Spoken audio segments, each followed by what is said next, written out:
Hello guys, this is KC Patel and welcome to teachers factory. Teachers factory के YouTube channel में आप सभी का स्वागत है। आज इस वीडियो में हम करने वाले हैं पर्यावरण अध्ययन के प्रीवियस ईयर के क्वेश्चन, यानी ईवीएस के प्रीवियस ईयर के क्वेश्चन जो आपके एच टेट में आए हों, है ना, बिहार टेट में, छत्तीसगढ़ टेट में, सी टेट में, एमपी टेट में जो प्रीवियस ईयर क्वेश्चन है उनकी प्रैक्टिस करेंगे, क्योंकि आपके सी टेट दिसंबर, आपका जो अगला सीटेट का एग्ज़ाम है वो कब है आपका? वो है आपका दिसंबर 2023।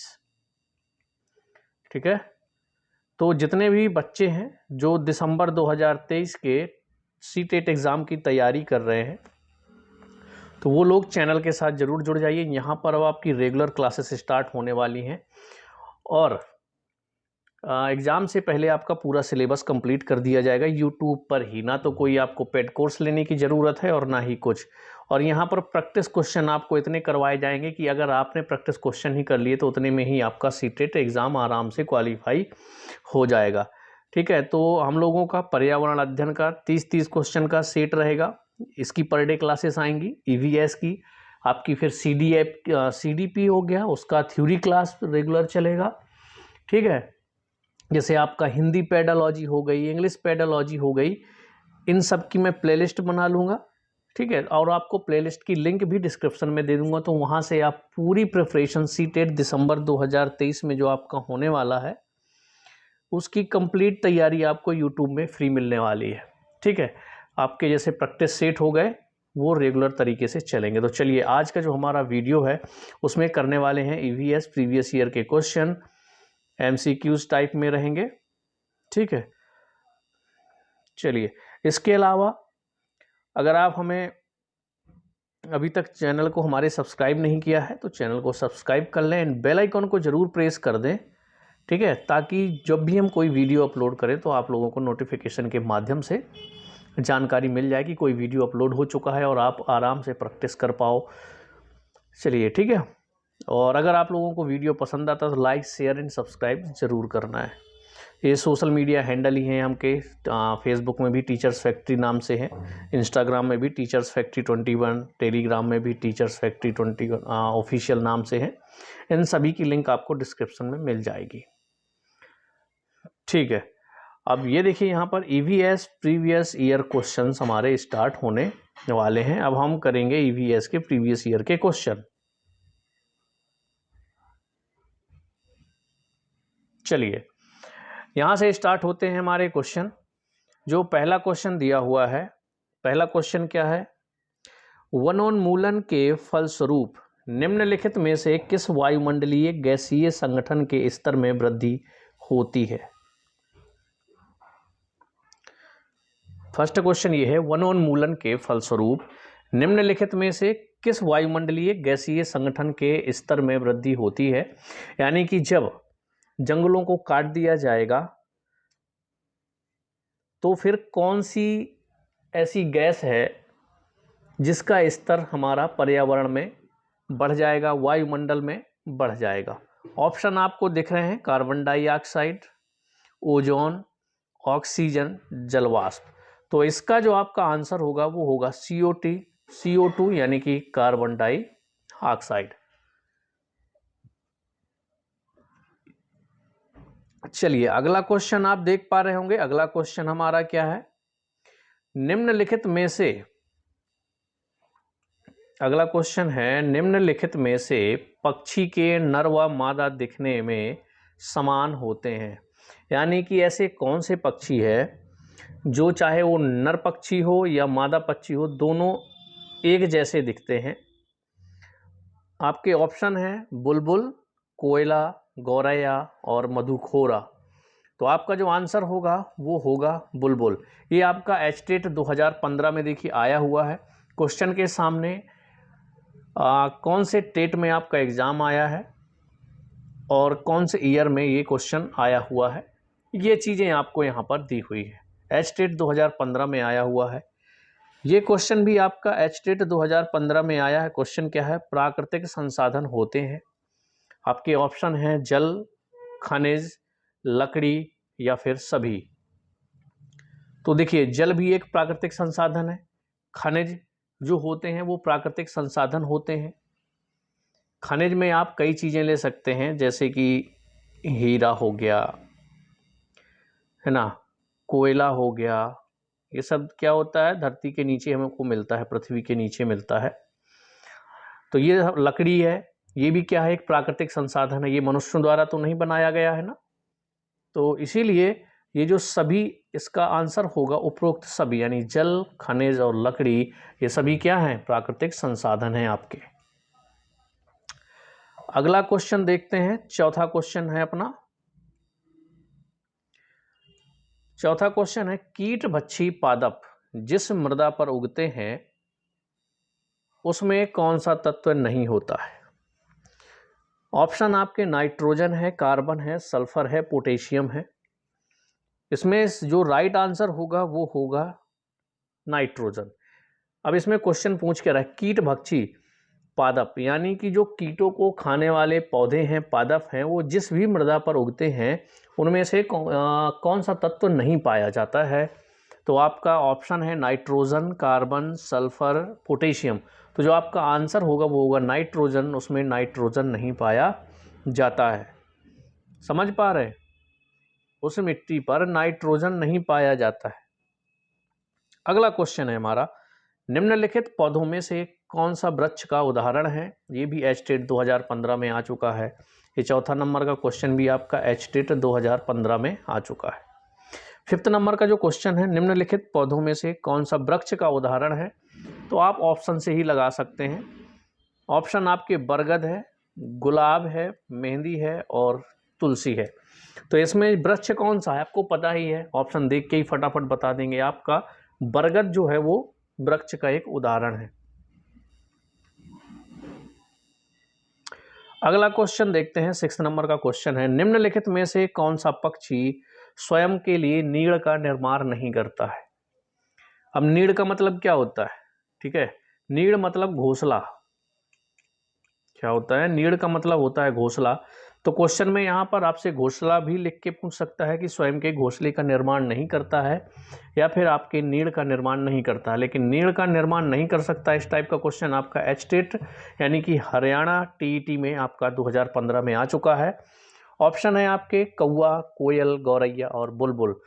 तो आप सभी को पता होगा, अगर नहीं पता तो मैं बता देता हूँ। जो कोयल होती है वो स्वयं अपने अंडे देने के लिए घोंसला नहीं बनाती है। तो फिर वो क्या करती है, वो दूसरे पक्षियों के घोंसलों में क्या करती है, अंडे देती है। अधिकांशतः कौवे के, यानी कि जो कौवे के द्वारा जो बनाया गया घोंसला होगा, कोयल उसमें ज़्यादातर अपने अंडे दे आती है। और इनके अंडे लगभग सेम होते हैं जिस तरह से कौवा उनकी सेवा करते हैं। ठीक है, तो देखिए दो चीज़ भी पूछ सकते हैं कि अधिकतर जो कोयल होती है वो अपने अंडे किसके घोंसले में रखती है, तो वो हो जाएगा आपका कौवा, यानी कि कौवा। और बात करें कि जो स्वयं का घोंसला नहीं बनाती है ऐसा कौन सा पक्षी है, तो वो है आपका कोयल। तो option B is the right answer. अब है हमारा नेक्स्ट क्वेश्चन, कांटे नुमा पत्तियों को दर्शाकर एक शिक्षक किस प्रकार के पौधे के बारे में पढ़ा रहा है। ये क्वेश्चन आपका हरियाणा टेट 2015 में आ चुका है। जो कांटे नुमा पत्तियों को दर्शाकर एक शिक्षक किस प्रकार के पौधों के बारे में पढ़ा रहा है। ऑप्शन होगा आपका स्थलीय, जलीय, उभयधर्मी और मरुस्थलीय। तो देखिए जितने भी गांव के बच्चे हैं जिन्होंने ये चीज़ें देखी होंगी उनको बहुत अच्छे से समझ में आ जाएगा, वो लोग रिलेट कर पाएंगे। कोई चीज़ को ज़्यादा दिन तक याद करने के लिए रिलेट कर लिया जाता है किसी न किसी से, तो बहुत टाइम तक याद रहता है। अब आपने देखा होगा जहाँ पर आपकी मिट्टी ऐसी जगह है जहाँ पर कंकड़ पत्थर ज़्यादा होंगे, आप लोगों ने देखा होगा, जो गांव के रहने वाले बच्चे हैं उनको याद होगा, तो वहाँ पर कटीली झाड़ियाँ, वो जो छोटे छोटे पेड़ होते हैं जिसको बोलते हैं क्या, वो जो छोटे छोटे बेर वाले पेड़ होते हैं ना, कांटे वाले, वो उगते हैं। और अधिकतर कहाँ पर रहते हैं, जहाँ पर ऐसी ज़मीन है या ऊंचाई में है और वहाँ पर छोटे छोटे कंकड़ पत्थर या मुरम टाइप का है, तो वहाँ पर अधिकतर ये झाड़ियाँ ऐसी पाई जाती हैं। या फिर आप राजस्थान में जाएंगे तो राजस्थान में जो रेगिस्तान होता है, रेगिस्तान है, वहाँ पर अधिकतर आपको कटीले वाले पौधे मिलेंगे, वहाँ पर उगते हैं। ठीक है, तो जितने राजस्थान के बच्चे हैं उनको भी समझ में आ गया होगा ये चीज़, और जो गांव के बच्चे हैं वो लोग रिलेट कर पाए होंगे कि बिल्कुल कैसी मरुस्थलीय जगह पर ये कांटेदार पौधे पाए जाते हैं। तो जो कांटेदार पत्तियों को दर्शा करके कोई शिक्षक पढ़ाता है तो उनका मतलब क्या है कि किस प्रकार के पौधों के बारे में पढ़ा रहा है, वो पढ़ा रहा है मरुस्थलीय पौधों के बारे में। तो इसका आंसर आपका हो जाएगा ऑप्शन डी। अब देखते हैं अगला क्वेश्चन, 8 नंबर का है, आपको समझते जाना है, याद रखिए। निम्नलिखित में से कौन हमारे पर्यावरण के अपघटन के लिए उत्तरदायी नहीं है? ये एचटेट 2015 में आ चुका है। अब देखिए ऑप्शन से लगा सकते हैं यहाँ पर, अगर आपसे मान लीजिए कि नहीं भी बनता है, कैसे? ठोस अवशिष्ट फेंकना, वनोन्मूलन, सी है आपका वन रोपण, और डी ऑप्शन है जीवाश्म ईंधनों का उपयोग। तो जो पर्यावरण के अपघटन के लिए उत्तरदायी नहीं है, तो ठोस अवशिष्ट फेंकना उत्तरदायी है, क्योंकि जब आप पर्यावरण में अवशिष्ट फेंकेंगे, वनों की कटाई करेंगे, जीवाश्म ईंधनों का उपयोग करेंगे, तो अपघटन तो होगा। लेकिन उत्तरदायी नहीं है तो वन रोपण यानी कि वन को लगाना, पौधों को लगाना आपका पर्यावरण के अपघटन के लिए उत्तरदायी नहीं हो सकता है।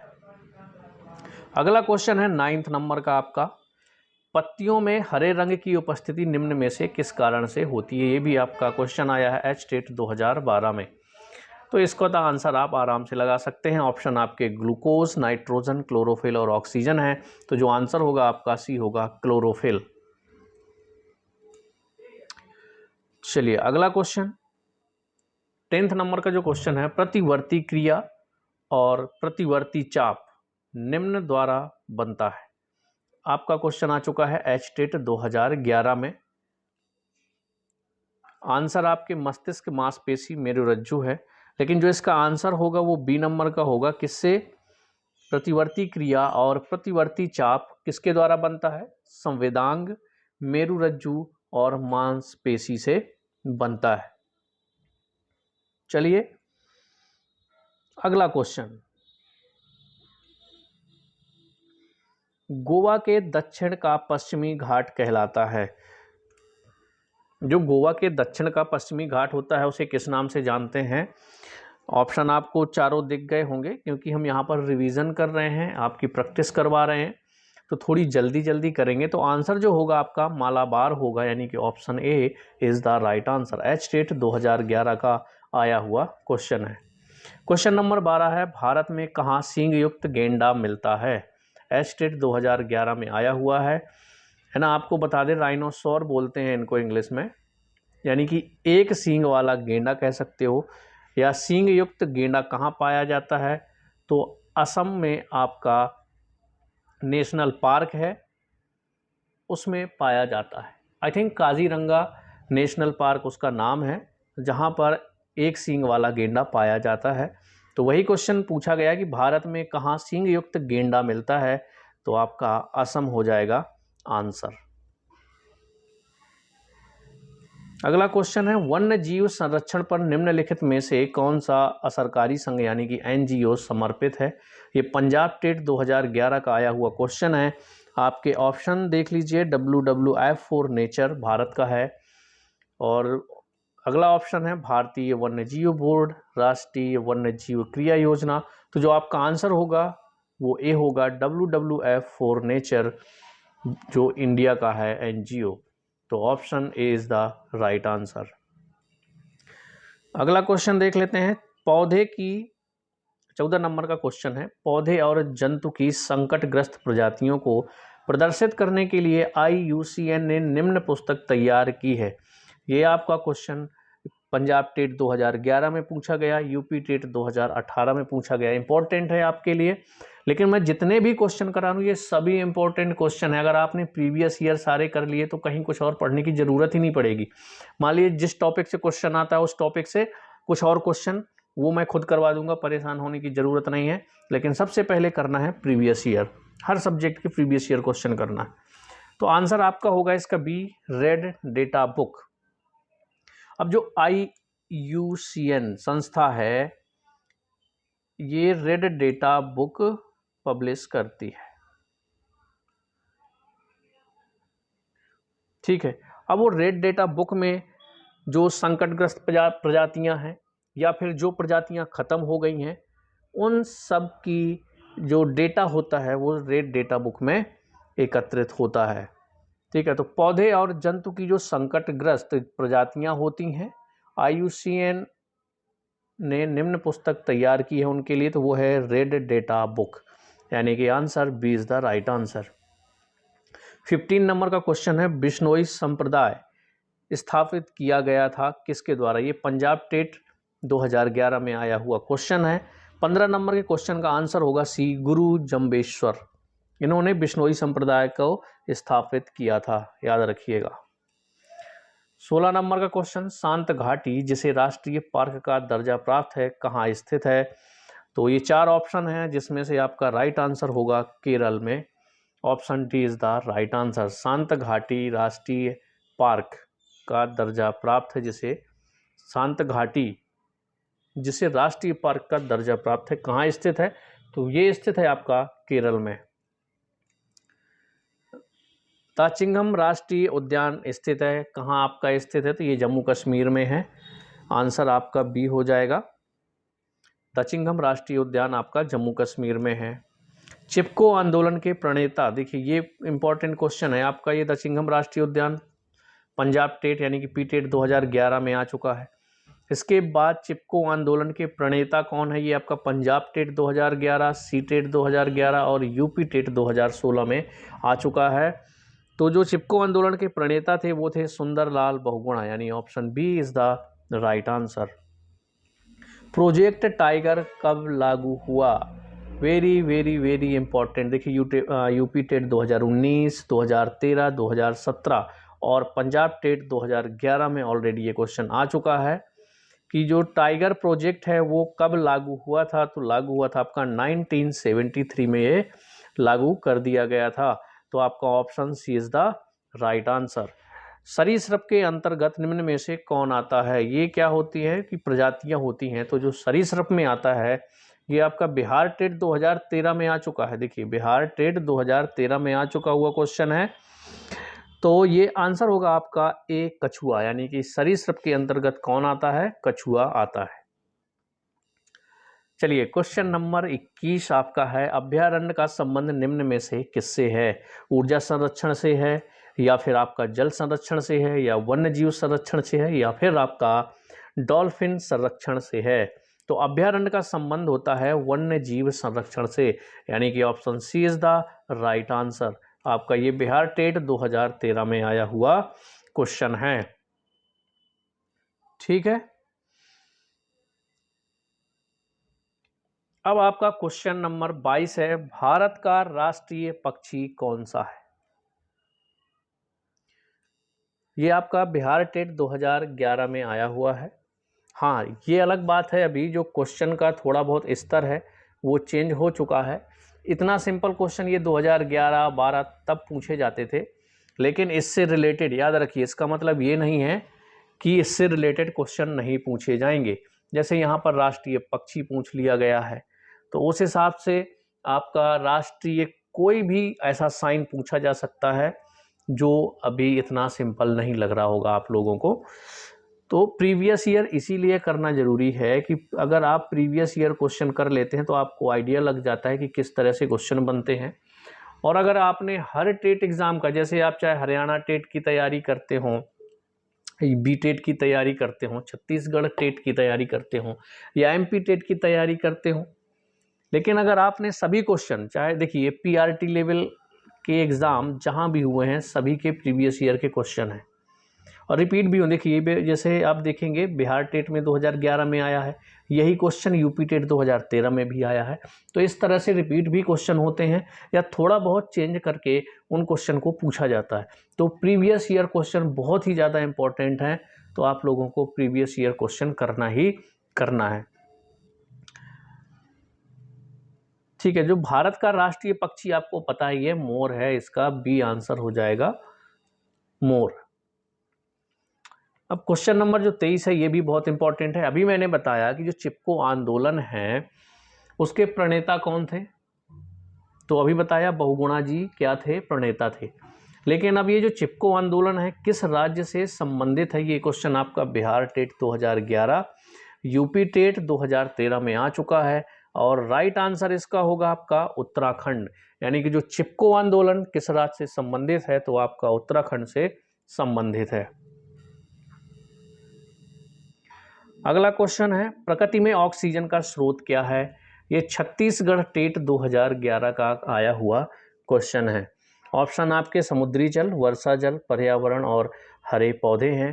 तो आपका राइट आंसर होगा डी, हरे पौधे, क्योंकि प्रकृति में जो ऑक्सीजन का स्रोत है वो क्या है, वो हरे पौधे ही हैं।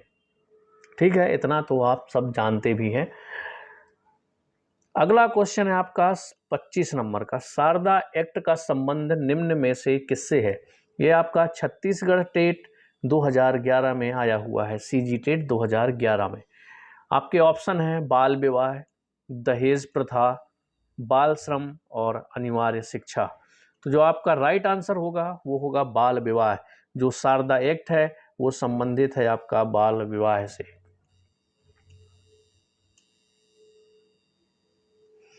चलिए क्वेश्चन नंबर 26, कटीली झाड़ियां पाई जाती हैं। ठीक है, कटीली झाड़ियां कहाँ पाई जाती हैं, इसके पहले अभी मैंने एक क्वेश्चन समझाया था इससे रिलेटेड, तो आई थिंक आप लोगों को समझ में आ जाएगा। मैंने अभी जब कोई एक शिक्षक कांटेदार पत्तियां या पौधे को लेकर के कुछ उनको पढ़ा रहा है, तो वो किस तरह के पौधे के बारे में बात कर रहा है, ये क्वेश्चन आया था ऊपर। तो उसके बारे में मैंने डिटेल से बताया था कि जहाँ पर जो कटीले पेड़ उगेंगे, जहाँ पर झाड़ियाँ उगेंगी, कांटेदार झाड़ियाँ होंगी, वो जगह कैसी होगी, रेगिस्तान में होगी। अब रेगिस्तान होगा तो वहाँ पर जगह गर्म होगी। जैसे गांव का एक एग्जाम्पल लेकर के मैंने आप लोगों को समझाया था कि जहाँ पर कोई ऐसी ज़मीन है, ऊंची जगह पर है, ढलान है, उसमें पानी रुकता नहीं है, कंकड़ है उसमें, है ना, छोटी छोटी बालू है उसमें, बालू के कंकड़ भी हैं। तो इस तरह की जहाँ पर मिट्टी है वहाँ पर कैसे कटीली टाइप के छोटी छोटी झाड़ियाँ उगती हैं, समझाया था। तो देखिए उससे रिलेटेड ऐसा होता है, अगर आपने कॉन्सेप्ट क्लियर कर लिया तो आप आंसर आराम से लगा सकते हैं। अब जो 26 नंबर का क्वेश्चन है उसी से रिलेटेड है कि कटीली झाड़ियाँ पाई जाती हैं, एमपी टेट 2011 का आया हुआ क्वेश्चन है। तो बताइए आंसर क्या होगा। तो देखिए मरुस्थलीय जलवायु, मरुस्थल क्या होता है, जहाँ पर रेगिस्तान होता है, बालू होती है, मरुस्थलीय जलवायु जहाँ पर होगी, और वहाँ पर जगह कैसी होगी, गर्म होगी। ये आप सभी जानते हैं कि जगह कैसी होगी, गर्म होगी। तो आप इसको डायरेक्ट आंसर बी लगा सकते हैं, गर्म तथा मरुस्थलीय जलवायु में। यहाँ पर टाइपिंग मिस्टेक है, यहाँ पर लिख लीजिएगा मरुस्थलीय, मरुस्थलीय जलवायु में। ठीक है, तो कटीली झाड़ियां कहाँ पाई जाती हैं, गर्म तथा मरुस्थलीय जलवायु में पाई जाती हैं। अगला क्वेश्चन है 27 नंबर का, भारतीय संविधान द्वारा उपलब्ध किए गए मूलभूत अधिकारों का मुख्य उद्देश्य क्या है, एमपी टेट 2011 में क्वेश्चन आया हुआ है। ऑप्शन है आपके बच्चों का सर्वांगीण विकास, पुरुषों का सर्वांगीण विकास, महिला सशक्तिकरण, या फिर नागरिकों के व्यक्तित्व का सर्वांगीण विकास। ठीक है, तो ऑप्शन देखिए सबसे बेस्ट कौन लग रहा है आपको। पहले तो आपको ऑप्शन से समझना चाहिए कि सिर्फ बच्चों का थोड़ी ना, जो भारतीय संविधान है यहाँ पर देखिएगा, भारतीय संविधान द्वारा उपलब्ध किए गए जो मूलभूत अधिकार दिए गए उनका उद्देश्य क्या होता है। तो ऐसा तो नहीं है कि सिर्फ बच्चों के सर्वांगीण विकास की बात की जाए, और ना ही ऐसा है कि सिर्फ पुरुषों के सर्वांगीण विकास की बात की जाए, और ना ही ऐसा है कि महिला के सशक्तिकरण बस की बात की जाए। तो फिर तो ऑप्शन डी में आपको सभी को लेकर के चल रहा है, नागरिकों के व्यक्तित्व का सर्वांगीण विकास। तो option D is the right answer हो जाएगा आपका। ये एमपी टेट 2011 का क्वेश्चन आया हुआ है। अगला क्वेश्चन है आपका question number 28, red data book में शामिल है, कौन कौन शामिल है, उत्तराखंड टेट 2014 का आया हुआ क्वेश्चन है। UK TET 2014। Red data book में कौन कौन शामिल है? विलुप्त हो रहे जीव, सुभेद्य जीव, आपत्तिग्रस्त जीव या इनमें से सभी? तो राइट आंसर आपका होगा इनमें से सभी। ठीक है, यानी कि जो जीव कम हो रहे हैं, जो विलुप्त हो रहे हैं, जो बिल्कुल खत्म हो चुके हैं, इन सभी को रेड डेटा बुक में शामिल किया गया है। 29 नंबर का क्वेश्चन है, निम्नलिखित में से कौन सा ऊर्जा का जो स्रोत है कभी पर्यावरण प्रदूषण नहीं करता है? उत्तराखंड टेट यानी कि यूकी टेट 2014 का आया हुआ क्वेश्चन है।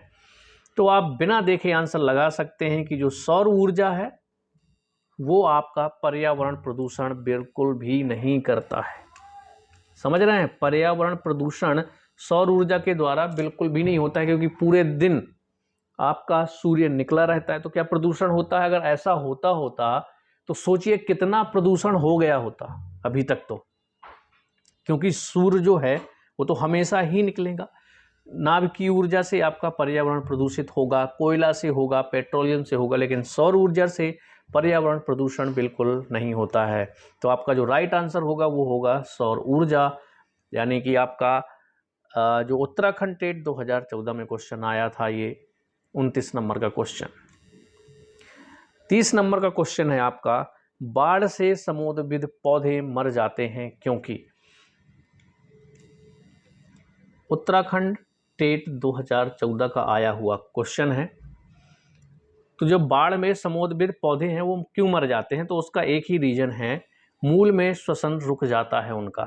जब बाढ़ आ जाती है तो उनका जो मूल होता है, जड़ होती है, वहाँ पर श्वसन रुक जाता है। इस वजह से क्या होता है, वो पौधे मर जाते हैं बाढ़ में आने की वजह से।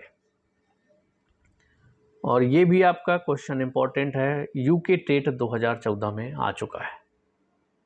तो आज आपके 30 क्वेश्चन लगभग कंप्लीट हो गए। लगभग क्या 30 क्वेश्चन हमने कंप्लीट कर लिए। ईवीएस प्रीवियस ईयर के जो क्वेश्चन हैं इसकी डेली आपकी क्लास आने वाली है। इसकी मैं एक प्लेलिस्ट बना दूंगा और प्लेलिस्ट की लिंक जो है डिस्क्रिप्शन में उसकी शेयर कर दूंगा, ताकि आप डायरेक्ट जाओ और पूरी प्लेलिस्ट आपको दिखने लगी ईबीएस के प्रीवियस ईयर क्वेश्चन की। तो आप इसी तरह से प्रैक्टिस कर पाओ। ये अभी सिंपल क्वेश्चन है, जैसे ही हम क्वेश्चन और आगे बढ़ते जाएंगे आपको थोड़ा थोड़ा लेंदी क्वेश्चन मिलेंगे। और जो अभी 2023 में किस टाइप के क्वेश्चन आए हैं, कुछ क्वेश्चन नए बन जाते हैं, है ना, थोड़ा सा उनका लॉजिक चेंज कर दिया जाता है।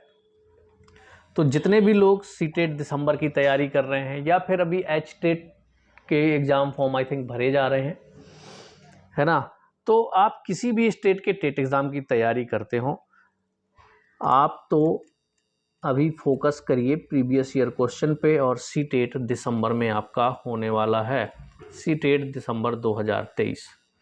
इसके अलावा अगर आपको इसमें कोई डाउट रहता है या आप कुछ और चाहते हैं इसमें कुछ बदलाव किया जाए या इसी तरह से प्रीवियस ईयर क्वेश्चन करवाऊं, तो आप लोग कमेंट्स में बता सकते हैं कि सर इसमें थोड़ा सा ऐसा बदलाव कर लें। जो लगेगा मुझे कि सही है तो हम उसमें बदलाव कर लेंगे, कुछ चेंजेस कर लेंगे। लेकिन फ़िलहाल प्रीवियस ईयर के क्वेश्चन की प्रैक्टिस करना बहुत ज़रूरी है। तो लगातार आप लोग प्रैक्टिस करिए, मैं आपको प्रीवियस ईयर के क्वेश्चन दूंगा। इसकी अगर आप लोगों को PDF चाहिए तो फटाफट आप लोग टेलीग्राम चैनल को ज्वाइन कर लें, उसकी डिस्क्रिप्शन भी आपको लिंक पे मिल जाएगी। आपको सभी PDF जो भी मैं यहाँ पर करवाऊँगा आपको ऑब्जेक्टिव क्वेश्चन की PDF आपको टेलीग्राम चैनल में मिल जाएगी। ठीक है, तो सीटेट दिसंबर 2023 की मन लगा कर तैयारी करिए। इस बार आप लोगों का सीटेट निकलेगा ही निकलेगा, कोई नहीं रोक सकता। बस जितना करवा रहा हूँ उतना करते जाइए और कॉन्सेप्ट के साथ समझिए, कोई चीज़ रटने की कोशिश बिल्कुल नहीं करना है। सीटेट आराम से निकल जाएगा, आराम से। ठीक है, अब वो कैसे होगा, क्या होगा, ये सारी चीज़ें आप लोग जुड़े रहिए, आपको सब कुछ पता चल जाएगा। तो चलिए मिलेंगे हम लोग नेक्स्ट वीडियो में।